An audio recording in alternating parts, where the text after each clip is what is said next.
Hello everyone,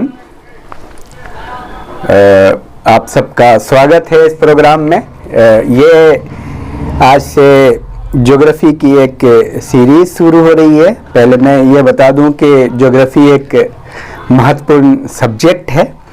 geography इतना important है कि ये 2 in 1 काम करता है। अगर कोई विद्यार्थी नेट की तैयारी करता है ज्योग्राफी से, तो आप जानते हैं कि जितने भी कंपटीशन है उसमें ज्योग्राफी का एक मेजर पार्ट होता है। ख़ास तौर से ज्योग्राफी है, हिस्ट्री है, पॉलिटिकल साइंस है, ये जीके का एक मेजर पार्ट होता है। तो ये हर एग्ज़ाम में रहता ही रहता है, वो कंपलसरी है। और ऐसे भी अगर आप सपोज किसी कंपटीशन की नहीं तैयारी कर रहे हैं, सिंपली एकेडमिक कोर्स कर रहे हैं, बीए कर रहे हैं, एमए कर रहे हैं, तो भी आपको अपने देश की ये जो स्थिति है, जो विस्तार है, और जो कहाँ पे कौन सा सिचुएशन है, कौन सा राज्य कहाँ पे है, कहाँ पे प्रोडक्शन किस चीज़ का होता है, एक कॉमन नॉलेज होना चाहिए। तो ज्योग्राफी एज ए होल बहुत बेहतरीन सब्जेक्ट है बीए, एमए और नेट के पॉइंट ऑफ व्यू से।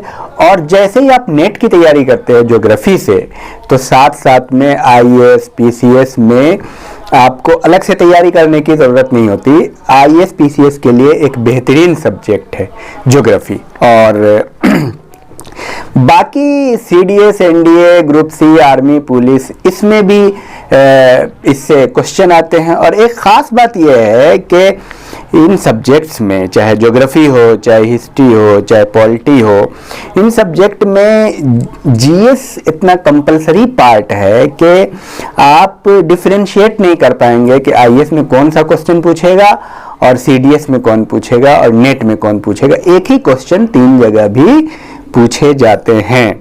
तो जैसे मैं आपको एक क्वेश्चन देता हूं कि सर्वप्रथम इंडिया शब्द का प्रयोग भारत के लिए किस भाषा में किया गया। अब ये प्रश्न आईएएस में भी आया हुआ है, पीसीएस में भी आया हुआ है, नेट में भी है, इवन सीडीएस, एनडीए और आर्मी। तो आप डिस्टिंग्विश नहीं कर पाएंगे। तो इतना बेहतरीन सब्जेक्ट है। अगर आप इस सब्जेक्ट को ऑप्ट करते हैं तो आपका मतलब हर पॉइंट ऑफ व्यू से आपको बेनिफिशियल है। मल्टी डायमेंशनल सब्जेक्ट है। अलग से आपको आईएएस के लिए एक अलग से सब्जेक्ट रखने की जरूरत नहीं पड़ेगी। जीके में एक बड़ा पोर्शन है। और सबसे बड़ी चीज, आपका एक अंडरस्टैंडिंग डेवलप होता है कि कहाँ पे कौन सा चीज।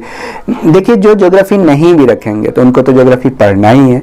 तो कुल मिलाकर के ज्योग्राफी एक बेहतरीन सब्जेक्ट है। लेकिन अब मैं यहाँ पे ये बताना चाहता हूँ कि जो लोग आईएएस, पीसीएस और नेट की तैयारी स्पेशली ज्योग्राफी से करते हैं, तो उनके लिए 6 या 7th क्लास से 12th क्लास तक एनसीईआरटी पढ़ना कंपलसरी है। खास तौर से ज्योग्राफी और हिस्ट्री, जो हिस्ट्री में भी जो कर रहा है उसको भी 7th क्लास से 12th क्लास तक एनसीईआरटी पढ़ना कंपलसरी है। एनसीईआरटी के बिना काम नहीं चलेगा। उसके बाद हम जो ये सीरीज शुरू कर रहे हैं, ये करीब करीब ज्योग्राफी एक बड़ा पार्ट है। इसमें एक तो ये कि इंडियन ज्योग्राफी से मैं शुरू कर रहा हूँ, तो इंडियन ज्योग्राफी होगा, और वर्ल्ड ज्योग्राफी है, इकोनॉमिक ज्योग्राफी है, क्या करें कि ह्यूमन ज्योग्राफी है, मानव भूगोल है, और आर्थिक भूगोल है, फिजिकल ज्योग्राफी है, भौतिक भूगोल है। इन सब से प्रश्न आते हैं। तो ख़ास तौर से नेट में और आईएएस, पीसीएस में तो आते ही हैं, बाकी सारे एग्ज़ाम में आते हैं। तो मैं उम्मीद करता हूँ कि ज्योग्राफी का पूरा कोर्स आज से हमने शुरू किया है। वो अब मैं इंडियन ज्योग्राफी लेकर के चल रहा हूँ, क्योंकि ये सबसे महत्वपूर्ण है। इंडियन ज्योग्राफी से सबसे ज़्यादा प्रश्न आते हैं किसी भी एग्ज़ाम में, वो नेट में हो, चाहे आईएएस में हो, चाहे पीसीएस में हो, क्योंकि आपको इंडिया के बारे में तो ज़्यादा जानना है ना।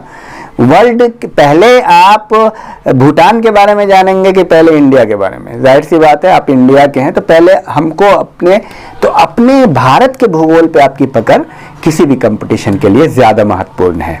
चाहे वो नेट हो, चाहे आईएएस हो, चाहे पीसीएस हो, या कोई भी अदर एग्ज़ाम हो, ज़्यादातर क्वेश्चन इंडियन ज्योग्राफी से, अगर मान लिया कि क्वेश्चन के उस पर डिपेंड कर रहा है कितना प्रोपोर्शनेट है, तो 40% 40 to 50% जो है क्वेश्चन आपको इंडियन ज्योग्राफी पे होगा, फिजिकल ज्योग्राफी पे होगा, आपको उसके बाद इकोनॉमिक ज्योग्राफी पे, और सारे मिला जुला करके आएंगे। तो आप ये इसलिए इंडियन ज्योग्राफी पे ध्यान देना, और सबसे पहले हमने इसको शुरू किया है। मेरा मानना है, मुझे ऐसा लगता है कि करीब 100 के करीब वीडियो बनेंगी, और 50 वीडियो उसमें मॉडल पेपर के बनेंगे, बाद में प्रैक्टिस करेंगे। ये हम काम करेंगे चैप्टर वाइज, ऐसा नहीं है कहीं से क्वेश्चन उठा रहे हैं और कुछ भी पूछ रहे हैं। और चैप्टर वाइज क्वेश्चन हम पॉइंट देंगे, फैक्चुअल होगा और कंसेप्चुअल भी होगा। तो जाहिर सी बात है, बहुत बड़ा एक ये है कि वीडियो में बहुत ज़्यादा समाहित करने की हम कोशिश करेंगे 5-7 पुस्तकों से, जो बहुत महत्वपूर्ण है। पर कुछ चीज़ जैसे NCERT तो आपको पढ़ना ही पड़ेगा, वो आपके लिए कंपलसरी है। तो कम से कम 100 वीडियो होगी और 50 मॉडल पेपर की होगी, और 10-20 वीडियो आपकी जो पूर्व में पूछे गए प्रश्नों की होगी। तो कुल मिला के 150 से 150 वीडियो बनेंगे ज्योग्राफी में, टोटल ज्योग्राफी में। तो इसमें अगर कोई भी विद्यार्थी इसको पढ़ लेता है, सुन लेता है, तो मैं उम्मीद करता हूं कि उसका कोई भी एग्ज़ाम नहीं छूटेगा और उसको कामयाबी ज़रूर मिलेगी, टॉप टू बॉटम कोई भी एग्ज़ाम हो। और चूँकि ज्योग्राफी में फैक्ट भी काफ़ी है और कॉन्सेप्चुअल सब्जेक्ट भी है, तो फैक्ट और कॉन्सेप्ट इंटर रिलेटेड होता है, एक दूसरे से जुड़ा होता है। तो फैक्ट भी याद करना बहुत ज़रूरी है और कॉन्सेप्ट भी जानना ज़रूरी है। कॉन्सेप्ट के लिए आप NCERT पर ध्यान देंगे, फैक्ट और कॉन्सेप्ट इंटर रिलेटेड होगा। तो आप लोगों को बहुत बहुत शुभकामनाएं, और मैं समझता हूँ आपको बहुत फ़ायदा होने वाला है। तो चलिए हम शुरू करते हैं, और इसको हम एक्चुअली ये होगा तथ्य या अवधारणा, बट हम इसको थोड़ा प्रश्नवाचक में लेंगे, क्योंकि प्रश्नवाचक में लेने पे थोड़ा क्यूरियोसिटी बढ़ जाती है, जागरूकता बढ़ जाती है स्टूडेंट की। जैसे सपोज के इंडिया शब्द का प्रयोग किसने किया, ये प्रश्नवाचक हो गया। इंडिया शब्द का प्रयोग किया, वो हम बताएंगे। इसमें एक और ख़ास बात जो हम आपको बताएं कि इसमें हम आपको 2 ऑप्शन देंगे, और 2 ऑप्शन में एक ऑप्शन सही होगा और एक ऑप्शन गलत होगा। इससे आपको हिंट्स मिलेगा। आप जब भी सुनेंगे वीडियो तो आपको बहुत ज़्यादा कंफ्यूज होने की ज़रूरत नहीं, लेकिन मैं नहीं बताऊंगा इसका आंसर क्या है, वो आप वो आप मुझसे ग्रुप में पूछ लेंगे, कमेंट बॉक्स में पूछ लेंगे, आपको आंसर मिल जाएगा। तो चलिए हम शुरू करते हैं। तो पहला जो तथ्य है या पहला प्रश्न है, हम लेते हैं कि सर्वप्रथम इंडिया शब्द का प्रयोग भारत के लिए किस भाषा में किया गया था। और इसमें 2 ऑप्शन देते हैं, ग्रीक या फारसी। दूसरा प्रश्न, दूसरा महत्वपूर्ण बिंदु, संपूर्ण भारत के कितने प्रतिशत भूभाग पर मैदान का विस्तार पाया जाता है, 43% या 27.9%, 27.7%। चलिए तीसरा प्रश्न है। एक और बात, प्रश्नों की जो क्रोनोलॉजी है, क्रम है, हो सकता है वो टूट जाए, तो आप क्रम मिला करके आंसर करेंगे। और एक और चीज़ है कि कई बार क्या है कि बताने क्रम में प्रश्नों का क्रम टूट जाता है, तो आप उस प्रश्नों के क्रम के अकॉर्डिंग आप आंसर करेंगे कमेंट बॉक्स में। संपूर्ण भारत के कितने प्रतिशत भूभाग पर पर्वत एवं पहाड़ियों का विस्तार है, 29.3% या 18.6%। और नेक्स्ट, भारत की उत्तर से दक्षिण तक की लंबाई है 3214 किलोमीटर या 3224 किलोमीटर। छठा प्रश्न, भारत की स्थलीय सीमा की लंबाई होती है 15,200 किलोमीटर या 6100 किलोमीटर। 7वां प्रश्न, भारत का प्रामाणिक समय उस स्थान का स्थानीय समय है जो कहां स्थित है? इलाहाबाद के समीप, कोलकाता के समीप। 8वां प्रश्न, भारतीय मानक समय आधारित है 82.5 डिग्री पूर्वी देशांतर पर या 82.5 डिग्री पश्चिमी देशांतर पर? नेक्स्ट, भारत की पूर्व से पश्चिम की लंबाई है 2933 किलोमीटर या 3033 किलोमीटर? नेक्स्ट, भारत की तट रेखा की लंबाई है 6100 किलोमीटर या 3214 किलोमीटर? नेक्स्ट, भारत का क्षेत्रफल विश्व के कुल भौगोलिक क्षेत्रफल का कितना है? 2.4% या 2.9%? भारत के कुल क्षेत्रफल का कितना प्रतिशत भाग पर्वतीय क्षेत्र के अंतर्गत आता है? 10.7% या 12.7%? संपूर्ण भारत के कितने प्रतिशत भूभाग पर पठार का विस्तार पाया जाता है? 27.7% या 27.37%?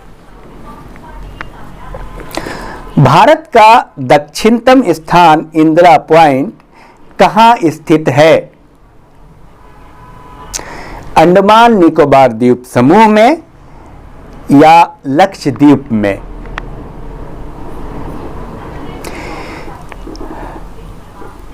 भारत के दक्षिण में सबसे दूरस्थ स्थल कौन है?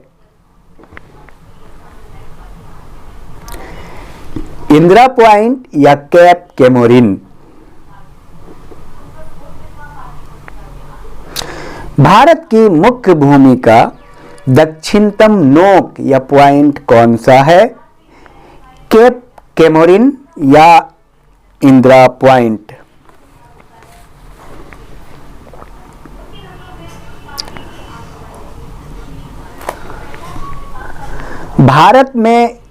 भारत के किस राज्य में तटरेखा सबसे लंबी है?